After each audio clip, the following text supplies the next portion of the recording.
ಎಲ್ಲರಿಗೂ ನಮಸ್ಕಾರ. ಲಲಿತಾ ಅಡುಗೆ ಮನೆಗೆ ಸ್ವಾಗತ. ಇವತ್ತಿನ ಸ್ಪೆಷಲ್ ಗಸಗಸೆ ಪಾಯಸ ಮಾಡ್ತಾಯಿದ್ದೀನಿ. ಅದಕ್ಕೆ ಬೇಕಾಗಿರುವ ಸಾಮಗ್ರಿಗಳು: ಬಾದಾಮಿ, ಗೋಡಂಬಿ, ಗಸಗಸೆ, ಏಲಕ್ಕಿ, ಕೊಬ್ಬರಿ, ಅಕ್ಕಿ, ದ್ರಾಕ್ಷಿ, ಬೆಲ್ಲ. ಮೊದಲಿಗೆ ಸ್ಟವ್ ಮೇಲೆ ಬಾಣಲಿ ಇಟ್ಕೊಳ್ಳಿ. 1-2 ಸ್ಪೂನ್ ಅಕ್ಕಿ ಹಾಕ್ಕೊಂಡು ಚೆನ್ನಾಗಿ ಹುರ್ಕೊಳ್ಳಿ. ಅದು ಸ್ವಲ್ಪ ಕಂದು ಬಣ್ಣ ಬರಬೇಕು, ಅಲ್ಲಿ ತನಕ ಸ್ವಲ್ಪ ಚೆನ್ನಾಗಿ ಹುರ್ಕೋಬೇಕು.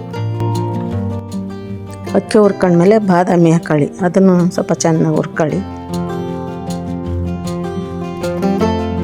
ಅದಾದಮೇಲೆ ಗೋಡಂಬಿ ಹಾಕೊಳ್ಳಿ. ಗೋಡಂಬಿ ಹಾಕಿ ಚೆನ್ನಾಗಿ ಅದನ್ನು ಹುರ್ಕೊಳ್ಳಿ. ಈ ವಿಡಿಯೋ ಯಾರ್ಯಾರು ನೋಡ್ತಾ ಇದ್ದೀರೋ ಆದಷ್ಟು ನಿಮ್ಮ ಫ್ರೆಂಡ್ಸ್ಗೆ, ಫ್ಯಾಮಿಲಿಗೆ ಶೇರ್ ಮಾಡಿ. ಆಮೇಲೆ ಕೊಬ್ಬರಿ ಹಾಕೊಳ್ಳಿ. ಕೊಬ್ಬರಿ ಹಾಕ್ಕೊಂಡು ಎಲ್ಲ ಸೇರಿಸಿ ಹುರ್ಕೊಂಡು ಕೊನೆಯಲ್ಲಿ ಗಸಗಸೆ, ಏಲಕ್ಕಿ ಹಾಕಿ ಅದು ಜಾಸ್ತಿ ಫ್ರೈ ಮಾಡಿಬಿಡಿ. ಅದಾದ ತಕ್ಷಣ ಸ್ಟವ್ ಆಫ್ ಮಾಡಿಬಿಡಿ.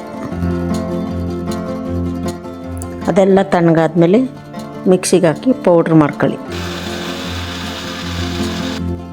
ಒಂದು ಪಾತ್ರೆಗೆ ಹಾಲು ಹಾಕಿ ಚೆನ್ನಾಗಿ ಕಾಯಿಸ್ಕೊಳ್ಳಿ. ಅದು ಚೆನ್ನಾಗಿ ಕಾಯ್ಬೇಕು ಹಾಲು.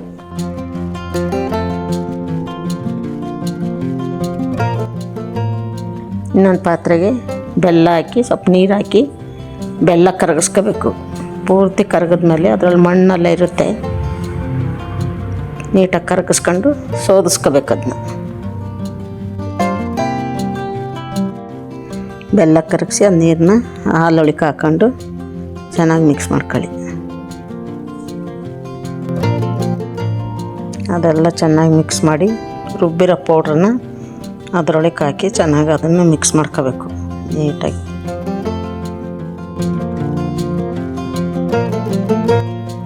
ಬೇಕಾದರೆ ಇನ್ನೊಂದು ಸ್ವಲ್ಪ ನೀರು ಹಾಕಿ ಮಿಕ್ಸ್ ಮಾಡ್ಕೊಂಡು ಚೆನ್ನಾಗಿ ಗಂಟಾಗ್ದಂಗೆ ಬೇಯಿಸ್ಕೊಳ್ಳಿ. ಇನ್ನೂ ಯಾರ್ಯಾರು ನನ್ನ ಚಾನಲ್ಗೆ ಸಬ್ಸ್ಕ್ರೈಬ್ ಮಾಡಿಲ್ಲ, ದಯವಿಟ್ಟು ಸಬ್ಸ್ಕ್ರೈಬ್ ಮಾಡಿ.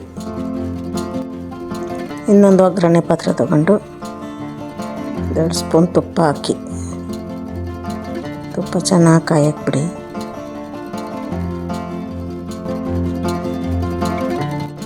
ತುಪ್ಪ ಚೆನ್ನಾಗಿ ಕಾದ್ಮೇಲೆ ಗೋಡಂಬಿ ಹಾಕ್ಕೊಳ್ಳಿ. ಗೋಡಂಬಿ ಹಾಕಿ ಅದು ಕ್ರಿಸ್ಪಿ ಆಗೋ ತನಕ ಚೆನ್ನಾಗಿ ಫ್ರೈ ಮಾಡ್ಕೊಳ್ಳಿ. ಗೋಡಂಬಿ ಫ್ರೈ ಆದಮೇಲೆ ದ್ರಾಕ್ಷಿ ಹಾಕ್ಕೊಳ್ಳಿ. ದ್ರಾಕ್ಷಿ ಹಾಕಿ ಚೆನ್ನಾಗಿ ಫ್ರೈ ಮಾಡಿ. ಹೊಸ ವೀಡಿಯೋಗಳ ಅಪ್ಡೇಟ್ಗಾಗಿ ಬೆಲ್ ಐಕನ್ ಪ್ರೆಸ್ ಮಾಡಿ. ಅದೆಲ್ಲ ನೀಟಾಗಿ ಫ್ರೈ ಆದಮೇಲೆ ಅದನ್ನು ತೆಗೆದು ಪಾಯಸದೊಳಗೆ ಹಾಕಿ ಚೆನ್ನಾಗಿ ಮಿಕ್ಸ್ ಮಾಡ್ಕೊಳ್ಳಿ ಎಲ್ಲನೂ. ಅದೆಲ್ಲ ಮಿಕ್ಸ್ ಆದಮೇಲೆ ಗಸಗಸೆ ಪಾಯಸ ಸವಿಯಲು ಸಿದ್ಧ.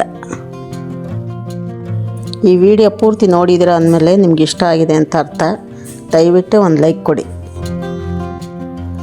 ಮತ್ತೊಂದು ಹೊಸ ಅಡುಗೆ ಜೊತೆ ನಿಮ್ಮ ಮುಂದೆ ಬರ್ತೀನಿ. ನಿಮ್ಮ ಅನಿಸಿಕೆಗಳನ್ನು ಕಮೆಂಟ್ ಬಾಕ್ಸಲ್ಲಿ ತಿಳಿಸಿ. ಈ ವಿಡಿಯೋ ಕೊನೆಯವರೆಗೂ ನೋಡಿದ್ದಕ್ಕೆ ಧನ್ಯವಾದಗಳು.